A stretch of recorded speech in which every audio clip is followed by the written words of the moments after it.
ஒரே ஆண்டில் நாம் வைத்த கோரிக்கை 11 அரசு மருத்துவக் கல்லூரி மருத்துவமனை கொடுக்கப்பட்டது.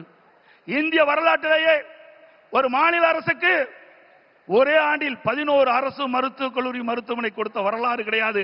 அந்த வரலாற்றையும் பாரத பிரதமர் திரு நரேந்திர மோடி அவர்கள் நமக்காக வழங்கினார். அதனால் நம்முடைய மாணவர்கள் அதிக இடங்களிலே மருத்துவர்களாக சேர்ந்து படிக்கக்கூடிய வாய்ப்பை பெற்றிருக்கின்றார்கள். இதையெல்லாம் சாதனை. இன்னும் பல திட்டங்கள் மத்தியில் இருந்து நமக்கு கிடைக்கப்பட்டன. அனைத்து இந்திய அண்ணா திராவிட முன்னேற்ற கழக அரசு இருக்கின்ற பொழுது மத்திய அரசோடு இணக்கமாக இருந்தோம். கேட்ட திட்டத்தை கொடுத்தார்கள், கேட்ட நிதியை கொடுத்தார்கள். தமிழகம் வளர்ச்சி பெற்றது. இன்றைக்கு இருக்கின்ற ஆட்சியாளர்கள்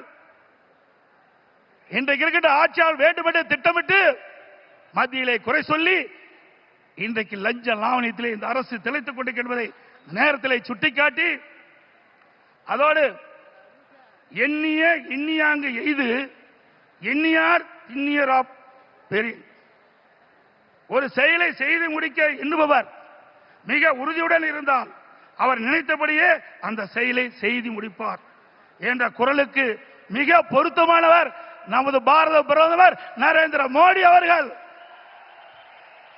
இன்னைக்கு உலகமே பாராட்டுகின்ற அளவிற்கு இந்திய நாட்டுக்கு பெருமை சேர்த்தவர் பாரத பிரதமர் அவர்கள். கொரோனா காலம், இன்னைக்கு இந்த கொரோனா காலத்திலே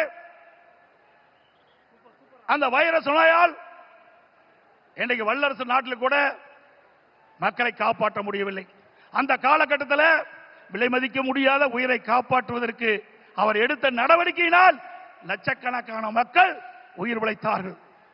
அந்த நோய் எப்படி தாக்கும், எப்படி வரும், அதற்கு என்ன சிகிச்சை அளிக்க முடியும், அதற்கு என்ன மருந்து என்று கண்டுபிடிக்க முடியாத சூழ்நிலை கூட தன்னுடைய திறமையால் ஆற்றால் அதற்கு சிகிச்சை அளிப்பதற்கு உரிய மருந்தை கண்டுபிடித்து உரிய சிகிச்சை அளித்து விலை மதிக்க முடியாத உயிர்களை காப்பாற்றிய மா மனிதர் பாரத பிரதமர் நரேந்திர மோடி அவர்கள்.